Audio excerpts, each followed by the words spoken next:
لیا، سب کی موجودگی میں اس مکان کے اندر سب گیسوں کو نصب کر دیا، مکان کو بند کر دیا، بند کرنے کے بعد تالا لگا دیا. جتنے بھی بنی اسرائیل کے علماء فضلاء تھے سب سے کہا سب اپنی اپنی مہریں اس تالے پر ثبت کر دو. سب نے مہریں ثبت کر دی.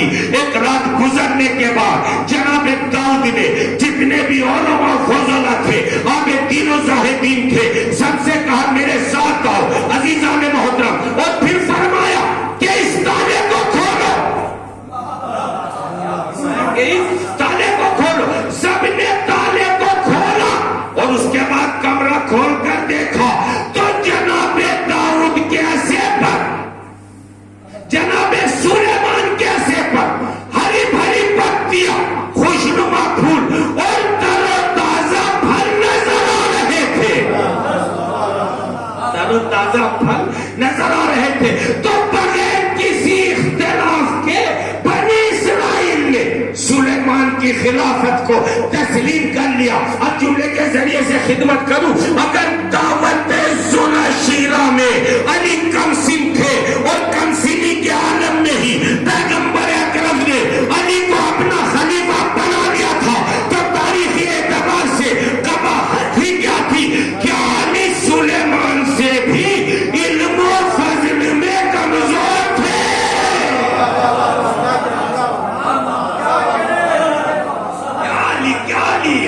علم و فضل میں سلیمان سے بھی زیادہ کمزور تھے. تو مجھ کو کہنے دیجئے کہ جب سلیمان کم سنی کے عالم میں خلیفہ ہو سکتے ہیں تو فرزند ابراہیم خلیفہ کیوں نہیں ہو سکتا؟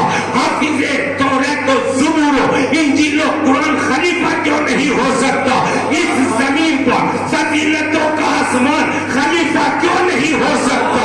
اے کفر کی بستی میں کل ایمان خلیفہ کیوں نہیں ہو سکتا؟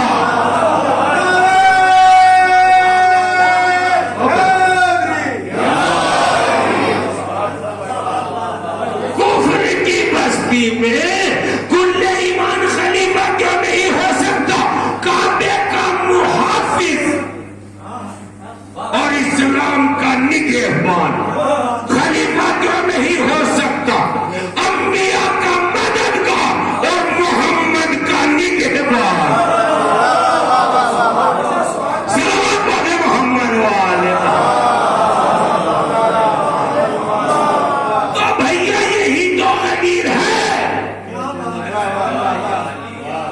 یہی تو قدیر ہے محترم. اب آپ تھوڑی دیر کے لیے تصور کیجئے، تھوڑی دیر کے لیے خیال کیجئے، تھوڑی دیر کے لیے سوچئے کہ اگر بروز غریب حضرت علی علیہ السلام خلیفہ رسول نہ بنتے تو کیا ہوتا؟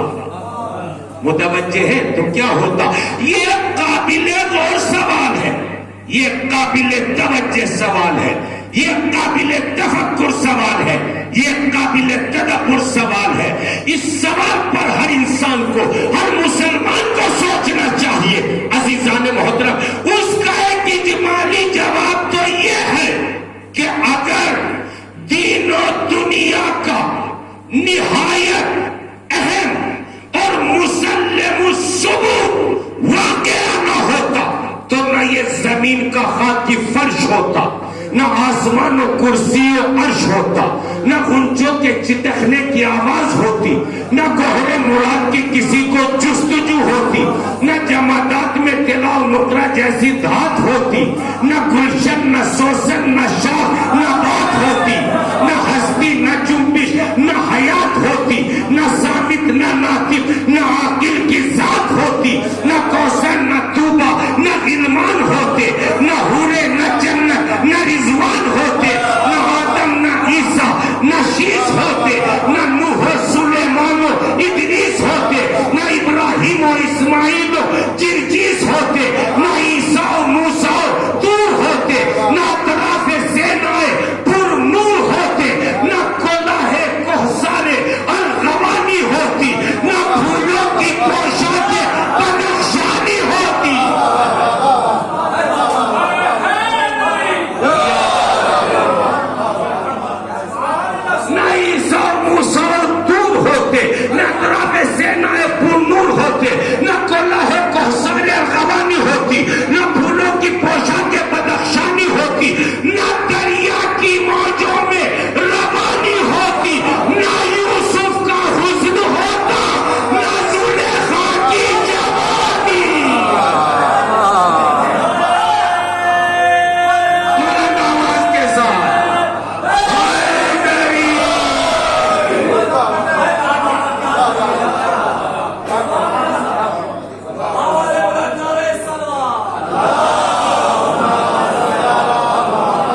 ہوتا، نہ الفت کی کوئی کہانی ہوتی، ہر طرف ایک عالم ہوتا اور خرابی و ویرانی ہوتی۔ متوجہ ہے؟ اگر علی علیہ السلام کی ولایت نہ ہوتی تو محمد کی نبوت نہ ہوتی۔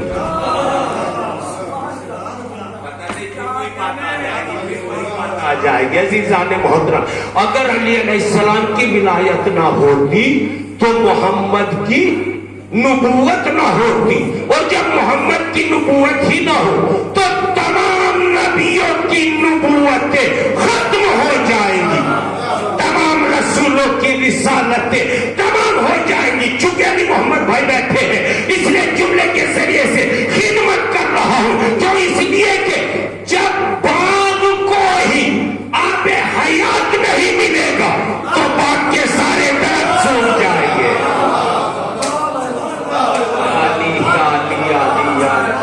جب باغ کو ہی آب حیات نہیں ملے گا تو باغ کے سارے درخت سوکھ جائیں گے۔ جب قلب ہی دھڑکنے سے رک جائے گا تو تمام ترازو جوارے کی موت ہو جائے گی۔ جب پاور ہاؤس میں ہی اندھیرا ہو جائے گا، اب یہ جملہ تو سب کی سمجھ میں آنا چاہیے بھیا، یہ تو بہت ہی آسان جملہ میں نے کہہ دیا ہے۔ جب پاور ہاؤس میں ہی اندھیرا ہو جائے گا تو اس سے وابستہ تمام تر روشنیاں خاموش ہو جائیں گی، یا یوں کہوں کہ اگر خدا نخواستہ محمد عربی کی نبوت ہی ختم ہو جائے گی تو بس پھر یوں سمجھ لیجئے کہ حیات ممات میں مبدل ہو جائے گی، ہستی نیستی بن جائے گی، مسیحا بے نفس ہو کر رہ جائے گا، کلیم کا ناطقہ بند ہو جائے گا، بساط سلیمانی الٹ جائے گی، لہن داؤدی کی تان ٹوٹ جائے گی، رخ یوسف سے رنگ اڑ جائے گا، یعقوب کی آنکھیں بے نور ہو کر رہ جائے گی، اسماعیل کی قربانی ایک کہانی بن کر رہ جائے گی، ابراہیم کے سر سے ان کا تاج خلت گر جائے گا، نوح کی کشتی طوفان و ساؤس میں ڈوب جائے گی، آدم میں کوئی دم باقی نہیں رہ جائے گا۔ بھیا اقبال کی مجلس سننے کے لیے بڑے جگر کی ضرورت ہے، ایک بلند آواز کے ساتھ صلوات پڑھ دیں مجلس سننے کے لیے، ہاں بہت بڑا جگر چاہیے، ایک بلند آواز کے ساتھ اور صلوات پڑھیں۔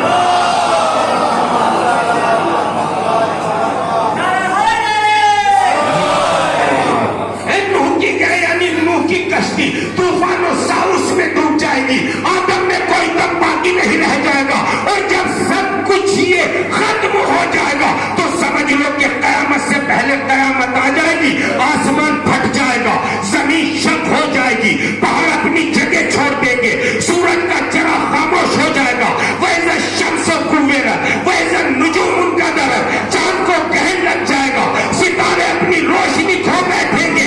حالات کے ابھی تک ایسا کچھ نہیں ہوا ہے، ابھی تک خیمہ افلاک کسی طرح سایہ فگن ہے کہ ہمارا زمین اسی طریقے سے محل جنبش ہے، پہاڑوں کی سطح اسی طریقے سے برقرار ہے، آفتاب و مہتاب کی روشن بندیلے ہیں۔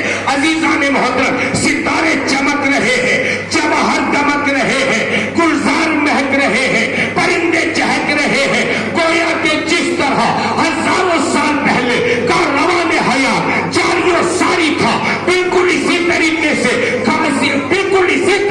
سے یہ کارروان حیات آج بھی جاری و ساری ہے۔ اس کا مطلب یہی ہوا نا کہ ابھی تک خشت اول باقی ہے، محمد کی نبوت باقی ہے، علی کی ولایت باقی ہے،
وہی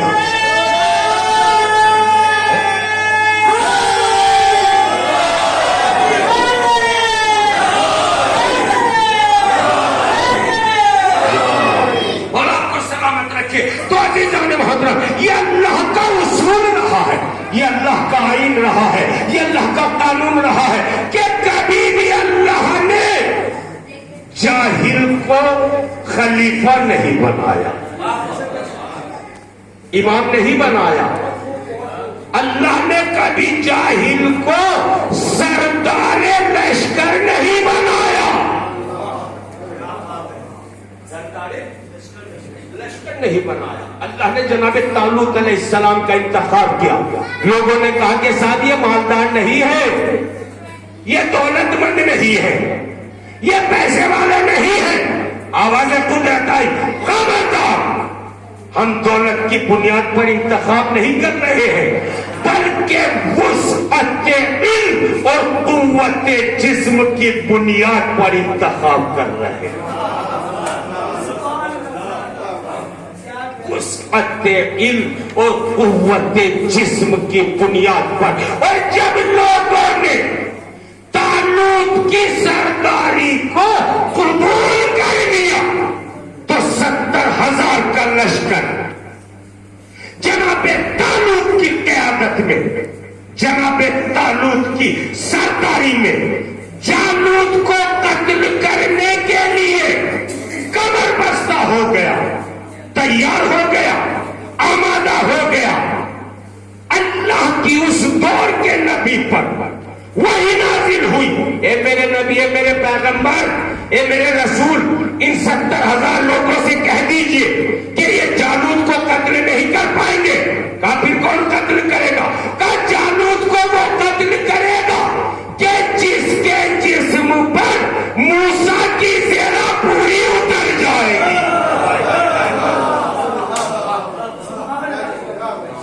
بات ہو جائے.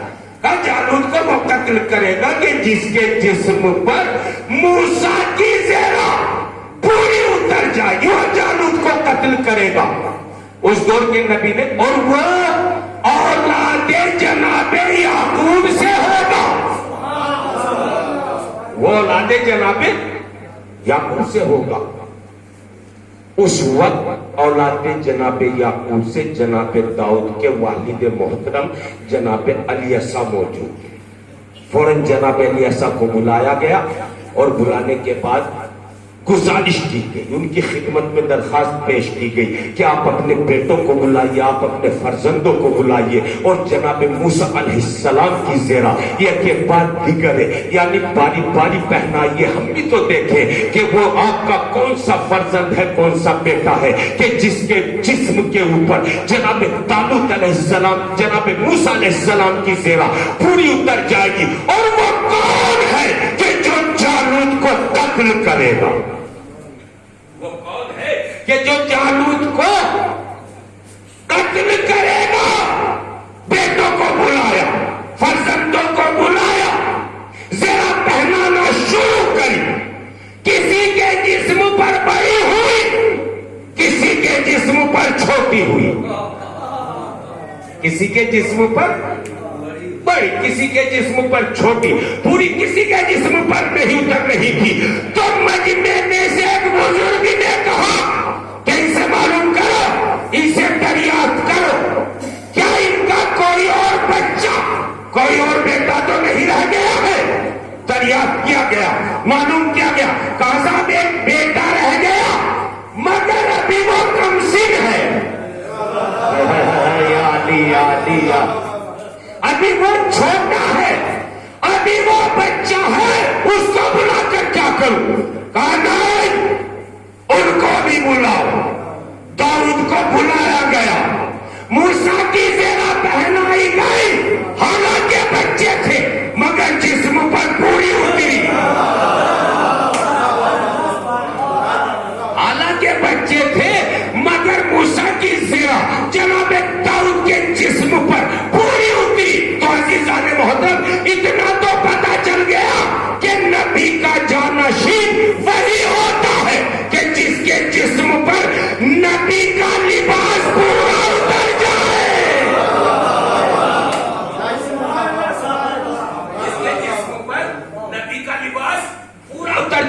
تو بھیا اب جھگڑے والی کوئی بات نہیں رہ گئی ہے، اب لڑائی والی کوئی بات نہیں رہ گئی ہے، اب فساد والی کوئی بات نہیں رہ گئی ہے۔ سب اپنے اپنے گھر چھوڑ کر در اہل بیت پر آ جاؤ، در علی پر آ جاؤ، اور دعوت کی اینک اتار کر اچھی طرح دیکھ لو کہ رسول اللہ کا لباس کس کے جسم پر پورا۔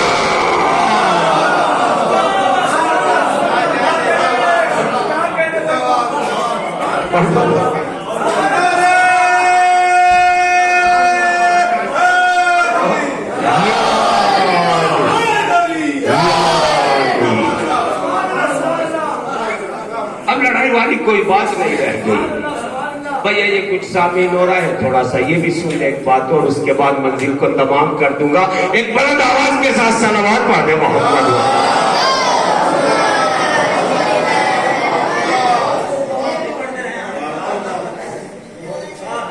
محبت عزیزان محترم، محمود غزنوی کا تو نام سنا ہی ہے، یہ بہت بڑا نام ہے۔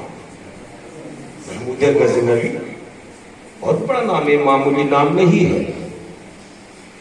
محمود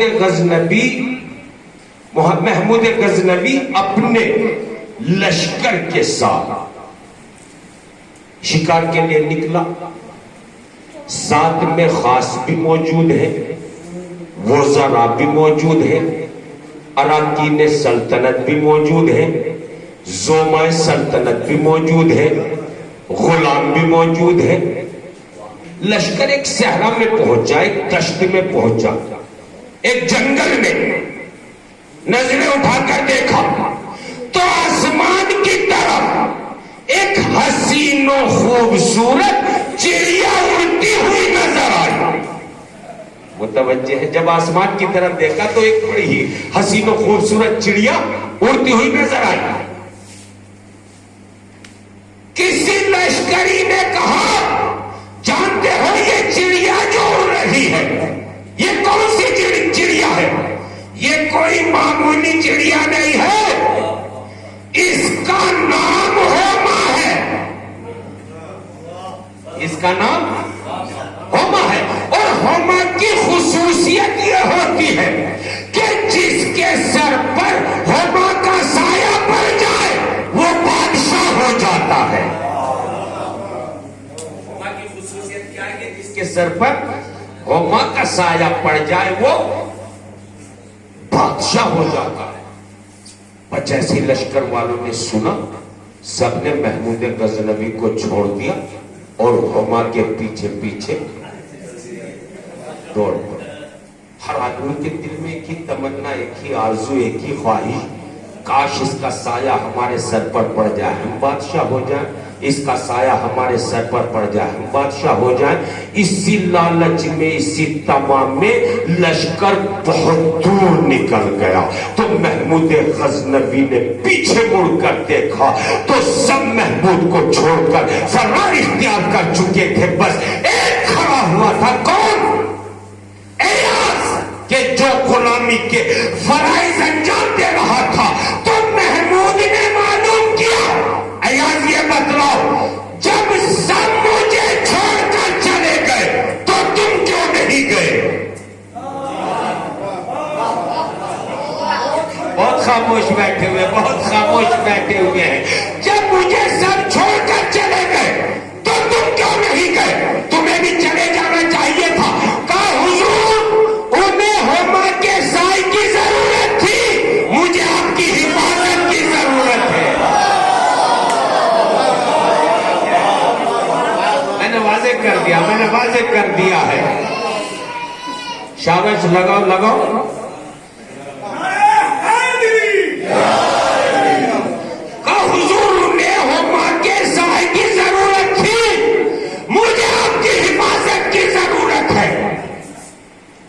آپ جانتے ہیں ایاز کے جواب سے کتنا خوش ہوا ہے محمود۔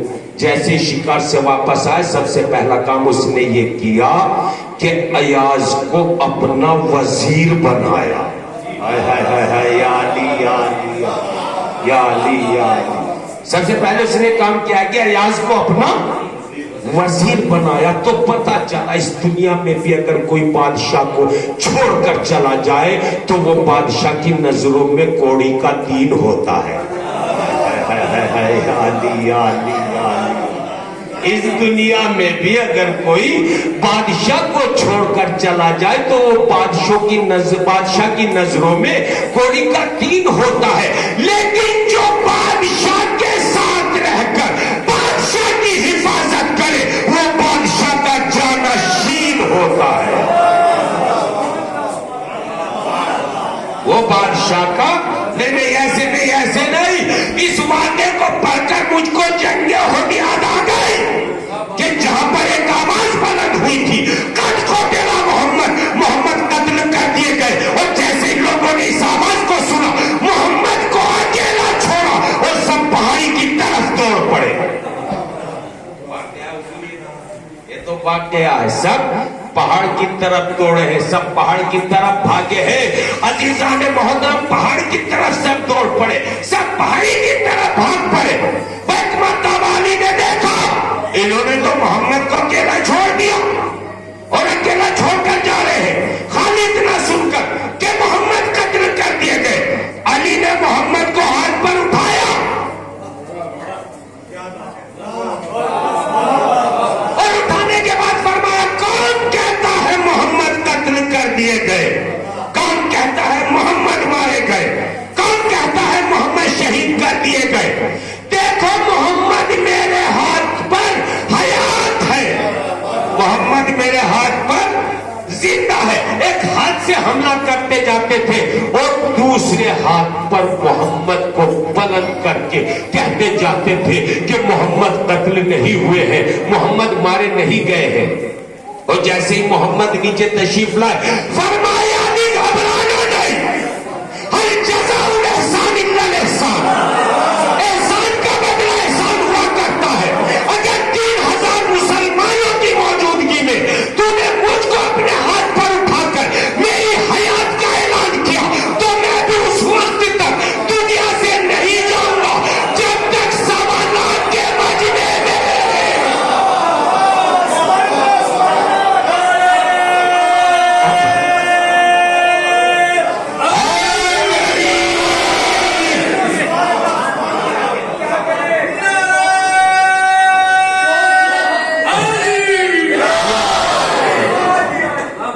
سلامت رکھے۔ بس میں نے منزل سے قریب کر دیا ہے آپ کو۔ ہدایات کی تمام تر ذمہ داریاں ہمارے اوپر ہیں اور دنیا و آخرت کے تمام تر اختیارات ہمارے ہاتھوں میں ہیں۔ حسین ہادی ہے، اپنی طرف سے نہیں کہہ رہا ہوں، پیغمبر کی مشہور و معروف حدیث ہے ان الحسین مصباح الہدی والسفینۃ النجاۃ، بے شک حسین ہدایتوں کا چراغ ہے اور نجات کی کشتی ہے۔ تو چونکہ حسین ہادی ہے اس لیے اصلاح امت کے لیے کرب و بلا تک پہنچے۔ اور پھر حسین کی شہادت کے بعد سید سجاد